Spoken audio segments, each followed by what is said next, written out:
Allan Bloom was not just an academic, he was a cultural critic, philosopher, and provocateur who challenged the very foundations of modern higher education. His work, particularly his seminal book, The Closing of the American Mind, became a lightning rod for debates about education, culture, and the philosophical direction of the Western world. This video explores Bloom's critical philosophy, focusing on his analysis of the intellectual and moral crises in modern education, his critique of relativism and nihilism, and his advocacy for a return to the enduring wisdom of classical texts. The crisis in education. Allan Bloom's critique of modern education begins with his assertion that universities have lost their way. According to Bloom, institutions of higher learning once served as guardians of civilization, cultivating wisdom, virtue, and a sense of purpose in students. Today, he argued, they have devolved into career training centers, prioritizing utility over enlightenment. The shift away from the liberal arts. At the heart of Bloom's philosophy is the idea that education should not merely prepare individuals for jobs but should aim to develop their souls. He lamented the decline of the liberal arts, which he saw as the cornerstone of a meaningful education. For Bloom, the liberal arts were more than a collection of subjects, they represented a way of engaging with life's deepest questions through dialogue with the great thinkers of the past. The shift away from the liberal arts, Bloom argued, reflects a broader societal trend toward valuing material success over intellectual and moral development. This has resulted in an education system that produces specialists rather than well-rounded individuals capable of critical thinking and ethical reasoning.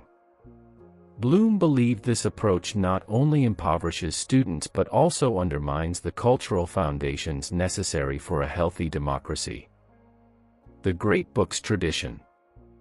A central tenet of Bloom's educational philosophy was his belief in the Great Books Tradition, a curriculum based on the enduring works of Western civilization.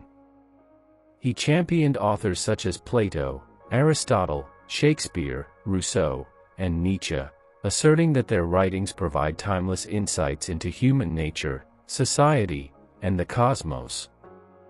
Bloom's reverence for the great books stemmed from his conviction that these texts challenge readers to think critically, question their assumptions, and seek higher truths. He argued that modern students, lacking exposure to such works, were being shortchanged in their intellectual development. Without the great books, students are deprived of the opportunity to engage with the rich intellectual heritage that has shaped Western civilization. Moreover, Bloom criticized the tendency to view these works through the narrow lens of contemporary ideologies, such as identity politics.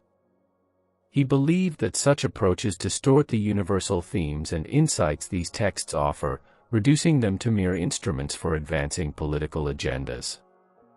Instead, Bloom called for a more open and rigorous engagement with the great books, one that prioritizes the pursuit of truth over ideological conformity. Relativism and nihilism. One of Bloom's most controversial critiques was his condemnation of relativism, which he identified as a dominant ideology in modern education and culture. Relativism, the belief that all perspectives are equally valid, undermines the pursuit of objective truth, according to Bloom. He saw this mindset as a profound threat to intellectual and moral integrity. The triumph of relativism. Bloom traced the rise of relativism to the 1960s, a decade marked by social upheaval and a questioning of traditional values.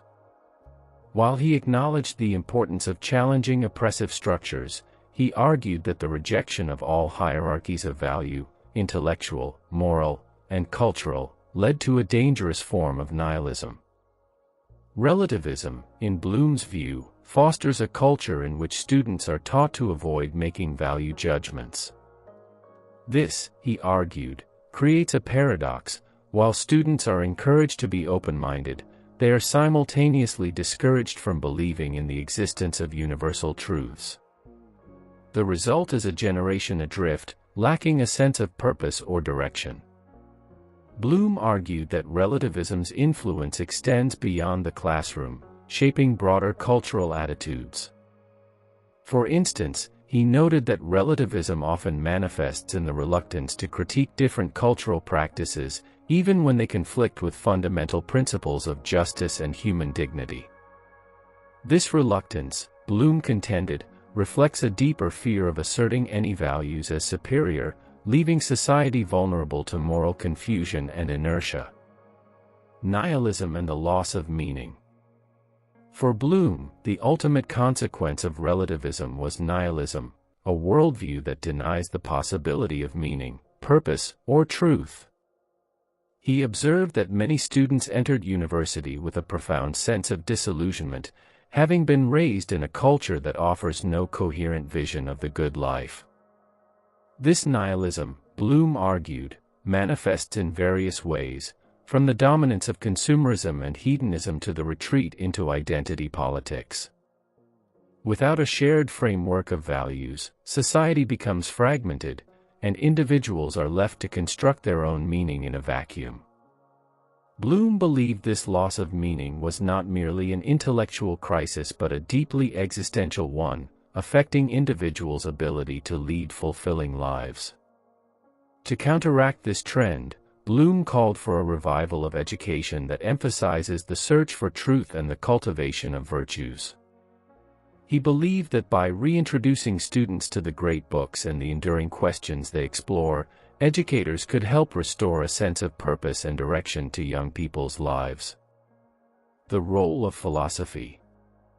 Philosophy occupies a central place in Allan Bloom's thought, serving as both a diagnostic tool and a remedy for the cultural maladies he identified.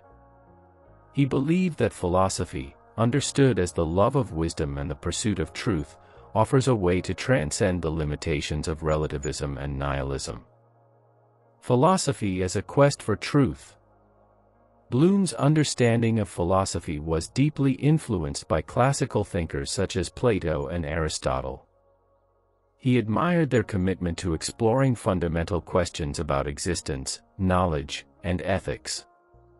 For Bloom, philosophy was not merely an academic discipline but a way of life, a continuous quest for truth that requires courage, humility, and intellectual rigor.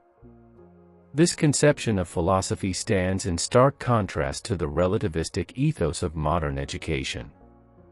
Whereas relativism denies the possibility of universal truths, philosophy affirms their existence and seeks to uncover them through reasoned inquiry. Bloom believed that this philosophical quest is essential for cultivating the intellectual virtues necessary for a meaningful life, such as critical thinking, intellectual humility, and a commitment to truth. The relevance of classical philosophy. Bloom's philosophy was also shaped by his engagement with modern thinkers such as Rousseau, Nietzsche, and Heidegger. While he was critical of aspects of their thought, he recognized their contributions to understanding the human condition in the modern age. For Bloom, the writings of these philosophers provide invaluable insights into the challenges of modernity, including the loss of traditional values and the rise of existential uncertainty. By engaging with their ideas, students can develop a deeper understanding of their own lives and the world around them. Bloom believed that this engagement should not be limited to academic settings but should inform how individuals approach life's fundamental questions. In addition to advocating for the study of classical philosophy, Bloom called for a re-evaluation of its role in modern education. He argued that philosophy should be at the heart of the curriculum, not relegated to the margins as an optional subject. By placing philosophy at the center of education, Bloom believed that institutions could help students cultivate the intellectual and moral virtues necessary for navigating the complexities of modern life. The American Mind. In The Closing of the American Mind, Bloom offers a sweeping critique of American culture and its impact on education. He argues that the American mind has been closed off from the intellectual and moral resources of Western civilization, resulting in a shallow and fragmented culture. Cultural decline. Bloom attributed much of this decline to the influence of pop culture, which he saw as trivializing and commodifying human experience. He lamented the dominance of entertainment and consumerism, which he argued distract individuals from engaging with life's deeper questions. Moreover, Bloom criticized the abandonment of shared cultural values, which he believed were essential for fostering social cohesion and a sense of purpose. Without a common foundation of meaning, society becomes increasingly polarized and atomized. Bloom saw this fragmentation as a symptom of the broader cultural malaise that had taken hold in the United States, eroding the nation's intellectual and moral foundations. The impact on students. Bloom's critique of American culture extended to its effects on students, whom he described as being ill-prepared for the challenges of intellectual and moral growth. He observed that many students enter university with a narrow and uncritical worldview, shaped by the shallow values of popular culture. This lack of intellectual depth, Bloom argued, makes it difficult for students to engage with the great books and the philosophical questions they raise. As a result, they miss out on the transformative power of education. Bloom believed that universities have a responsibility to counteract these cultural influences by providing students with a rigorous and meaningful education that equips them to think critically and engage deeply with life's enduring questions. Liberal arts and the soul. For Bloom, the ultimate purpose of education is to enrich the soul. He believed that the liberal arts provide a unique opportunity to cultivate the intellectual and moral virtues necessary for a meaningful life. Education as a journey. Bloom viewed education as a journey of self-discovery, in which students are challenged to question their assumptions and explore new perspectives. This journey requires engagement with the great books, which offer timeless insights into the human condition.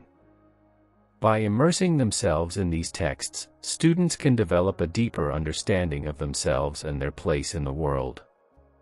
They can also learn to appreciate the complexities and contradictions of human existence, which are often obscured by modern culture. Bloom argued that this process of self-discovery is essential for leading a fulfilling and purposeful life. The formation of character. In addition to fostering intellectual growth, Bloom believed that education should shape students' character. He argued that the liberal arts provide a moral framework for navigating life's challenges, helping students to cultivate virtues such as courage, humility, and wisdom. This focus on character formation sets Bloom's philosophy apart from the utilitarian approach to education, which emphasizes skills and knowledge at the expense of moral development. For Bloom, education is not just about acquiring information but about becoming a better person. He believed that by engaging with the great books and the philosophical questions they explore, students could develop the virtues necessary for leading a good and meaningful life. Conclusion: a call to rediscover the soul of education. Allan Bloom's critical philosophy is both a diagnosis and a prescription for the challenges facing modern education and culture. His critique of relativism, nihilism, and the decline of the liberal arts highlights the need for a renewed commitment to the pursuit of truth and the cultivation of virtue. By advocating for a return to the great books and the timeless wisdom they contain, Bloom invites us to rediscover the soul of education. His vision of education as a journey of self-discovery and character formation remains as relevant today as it was when he first articulated it. In a world increasingly dominated by superficial values and fragmented identities, Bloom's call to engage with the enduring questions of philosophy offers a path to deeper meaning and fulfillment.